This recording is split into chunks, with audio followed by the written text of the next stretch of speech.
Good morning class. आज हम chapter 9 में यानी ठोसों के आंतरिक गुण में अगला टॉपिक पढ़ेंगे विकृति। ठीक है, विकृति उसे भी थोड़ा सा समझा था विकृति क्या होती है। ठीक है, जब किसी वस्तु पर हम बल लगाते हैं तो बल के कारण वस्तु में क्या होता है, परिवर्तन होता है। वो क्या चीज क्या कहलाती है, विकृति। ठीक है, उसकी एकांक विमा में परिवर्तन मतलब या तो वो लंबाई में बढ़ सकती है, चौड़ाई में बढ़ सकती है, यानी उसका एरिया बढ़ सकता है या उसका आयतन बढ़ सकता है।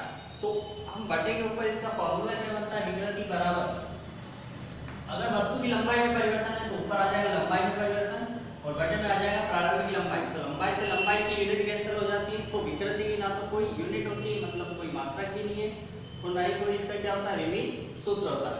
विकृति जो है वो आपकी कितने टाइप की होती है, विकृति के प्रकार। विकृति 3 प्रकार की होती है। एक होती है अनुदैर्ध्य विकृति। ठीक है, अनुदैर्ध्य विकृति एक हो जाती है आपकी आयतन विकृति और तीसरी हो जाती है अपरूपण विकृति। अनुदैर्ध्य, आयतन और थर्ड होती है अपरूपण। अपरूपण विकृति मतलब जिसमें उसका पूरा डायमीटर मतलब कि पूरा शेप ही बिगड़ जाता है। ठीक है, शेप में परिवर्तन आ जाता है। इसमें आयतन में परिवर्तन आ जाता है और अनुदैर्ध्य में लंबाई में परिवर्तन आ जाता है। ठीक है, अनुदैर्ध्य विकृति विरूपक बल के कारण जब किसी वस्तु की लंबाई में परिवर्तन और प्रारंभिक लंबाई के अनुपात को अनुदैर्ध्य विकृति कहते हैं। तो अनुदैर्ध्य विकृति बराबर क्या होता है, लंबाई में परिवर्तन बटे में आ जाता है प्रारंभिक लंबाई। इसके अनुपात को क्या कहते हैं, अनुदैर्ध्य विकृति कहते हैं। मान लो जैसे कोई तार है, तार की कुल लंबाई जो है, तार की प्रारंभिक लंबाई है f और उस पर f बल लगाने पर उसकी लंबाई में परिवर्तन क्या होता है, स्मॉल है। तो अनुदैर्ध्य विकृति हो जाती है L अपॉन में कैपिटल L। ठीक है, वैसे होता है आयतन विकृति। तो आयतन विकृति यानी जब किसी वस्तु के विरूपक बल लगाया जाता है तो उसके आयतन में परिवर्तन और प्रारंभिक आयतन के अनुपात को हम आयतन विकृति कहते हैं। तो प्रारंभिक आयतन हो गया v और आयतन में परिवर्तन क्या हो गया, स्मॉल v। ये कुल आयतन है और ये आयतन में परिवर्तन है। ठीक है, अगला टॉपिक है प्रत्यास्थता की सीमा।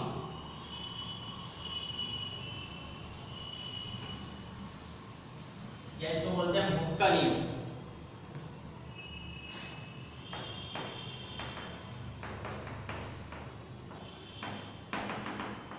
प्रत्यास्थता की सीमा का मतलब होता है जब हम किसी वस्तु पर विरूपक बल लगाते हैं तो जहां तक उसके अंदर हम क्या कर सकें, परिवर्तन कर सकें, या जहां तक उसके अंदर प्रत्यास्थता का गुण पाया जाता है। ज्यादा बल लगाएंगे तो वस्तु परमानेंटली क्या हो जाती है, टूट जाती है। यानी रबड़ है, ज्यादा खींच देंगे तो टूट जाएगा।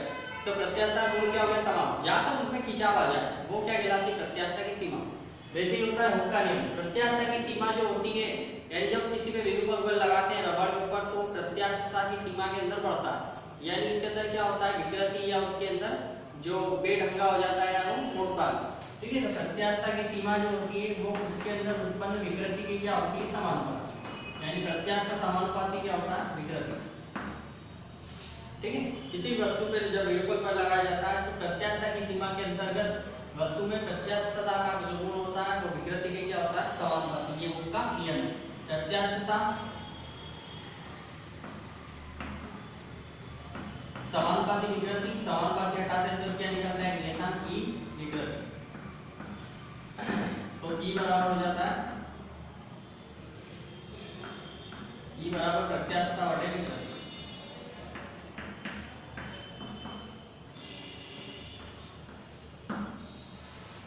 ठीक है, इसको जहां पे ई क्या है, एक नियतांक है जिसको बोलते हैं प्रत्यास्थता गुणांक। इसको क्या बोलेंगे,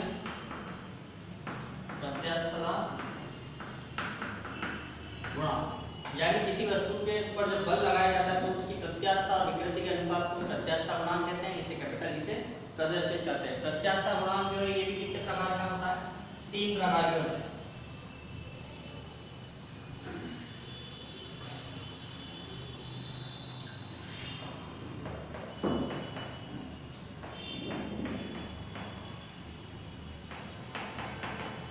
प्रत्यास्थता गुणांक की 3 प्रकार के होते हैं। पहला होता है यंग प्रत्यास्थता गुणांक।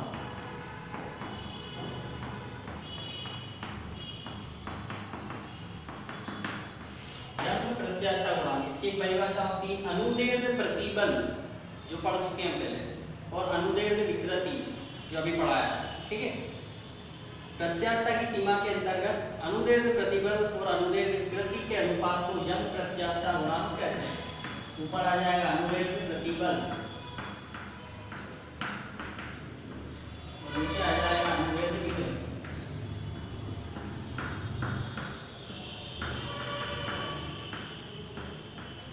ठीक है, अनुदैर्ध्य विकृति में क्या होता है, वस्तु की लंबाई में परिवर्तन और प्रारंभिक लंबाई के अनुपात को अनुदैर्ध्य विकृति कहते हैं। और अनुदैर्ध्य प्रतिबल होता है जो किसी वस्तु के ऊपर परपेंडिकुलर मतलब के बिल्कुल कैसा लगता है, लंबवत लगता है। ठीक है, माना कोई तार है जिसकी प्रारंभिक लंबाई क्या है, L है, और अनुप्रस्थ काट का क्षेत्रफल A है। उस पर F बल विरूपक बल आरोपित करने पर उसकी लंबाई में परिवर्तन स्मॉल l हो जाता है। ठीक है, तब वस्तु पे लगने वाला अनुदैर्ध्य प्रतिबल, तो अनुदैर्ध्य प्रतिबल बराबर क्या होता है, बल बटे क्षेत्रफल, यानी F बटे F पर क्या जाएगा A। और अनुदैर्ध्य विकृति, अनुदैर्ध्य विकृति मतलब लंबाई में परिवर्तन बटे प्रारंभिक लंबाई, तो L बटे क्या जाएगा L। और यंग प्रत्यास्थता गुणांक का इस दर्शाते हैं गामा से। ठीक है, गामा इक्वल टू हो जाएगा F, ये L पलट के जाएगा ऊपर और ये A होल में उतर जाएगा। ठीक है, ये फार्मूला किसका है, यंग प्रत्यास्थता गुणांक। ठीक है, तो यंग प्रत्यास्थता गुणांक देखो, लंबाई से लंबाई की यूनिट कैंसिल, बल का मात्रक क्या हो गया ऊपर न्यूटन, और नीचे एरिया के लिए क्या हो जाएगा मीटर स्क्वायर। तो यूनिट क्या बनी यंग प्रत्यास्थता गुणांक की, न्यूटन पर मीटर स्क्वायर। इसे हम कहते हैं यंग प्रत्यास्थता गुणांक। अगला होता है आयतन प्रत्यास्थता गुणांक।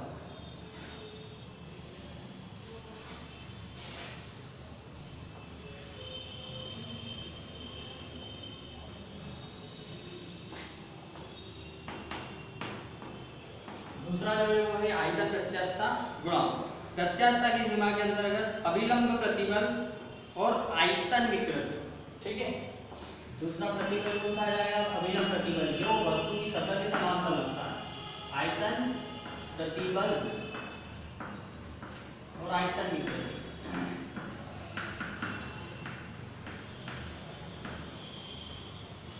के अनुपात को आयतन प्रत्यास्थता गुणांक कहते हैं। ठीक है, इसके लिए मान लेते हैं जैसे कोई वस्तु है जिसके अनुप्रस्थ काट का क्षेत्रफल क्या है A और प्रारंभिक आयतन क्या है B। इस पर बल F लगाने पर उसके आयतन में परिवर्तन क्या हो जाता है, स्मॉल v हो जाता है। ठीक है, क्या डेल v लिख सकते हैं इसको मैं, आयतन में परिवर्तन क्या हो जाता है डेल v। तब यंग आयतन प्रत्यास्थता गुणांक को कैसे दर्शाएंगे, K से। K इक्वल टू अभिलंब प्रतिबल यानी बल बटे क्षेत्रफल और आयतन विकृति यानी आयतन में परिवर्तन बटे प्रारंभिक आयतन। K इक्वल टू क्या होगा, B पलट के जाएगा ऊपर, तो A B अपॉन में आ जाएगा A डेल B। ठीक है, इसको क्या बोलेंगे हम, आयतन प्रत्यास्थता गुणांक।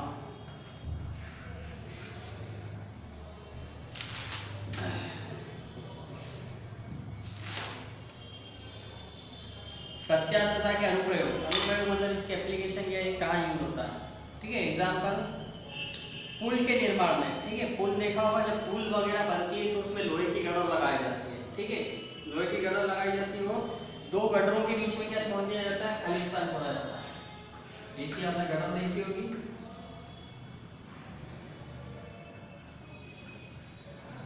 तो इनके बीच में ये यहाँ पे दिख रही है आपको, ये खाली जगह, ये क्या है आपके गैप।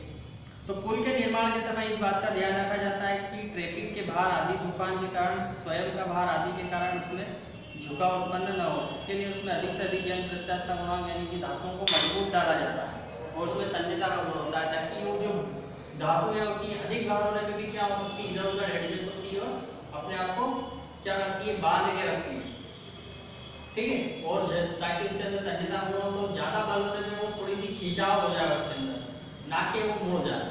ठीक है, और धातुओं के बीच में गैप भी रखी जाती है ताकि गर्मियों के दिनों में वो आपस में जब फैलती है तो उनके बीच की गैप भर जाती है और ठंड में वो क्या होती है, सिकुड़ जाती है। ठीक है, जैसे ट्रेन की पटरियां देखी होगी तो उनकी दो पटरियां जहाँ पे जॉइंट होती है वहाँ पे भी क्या रखी जाती है, गैप रखी जाती है। नंबर 2, लोहे के गडर का अनुप्रस्थ परिच्छेद आई के आकार का होता है। ठीक है, आई के आकार का इसलिए होता है ताकि क्या हो, ये इसके बीच में जो ये मजबूती होती है, इन दोनों गडरों को क्या करती है, जाने वाली जो पट्टियां होती है इनको आपस में मजबूती से बांध के रखती है, जिससे इसका क्या होता है, यंग प्रत्यास्थता गुणांक बढ़ जाता है। यंग प्रत्यास्था गुणांक बढ़ता है तो उसमें विकृति उत्पन्न नहीं होती। नंबर 3, भारी बोझों को उठाने के लिए क्रेनों का उपयोग किया जाता है और इन क्रेनों में धातु की बनी मजबूत रस्सियां होती हैं।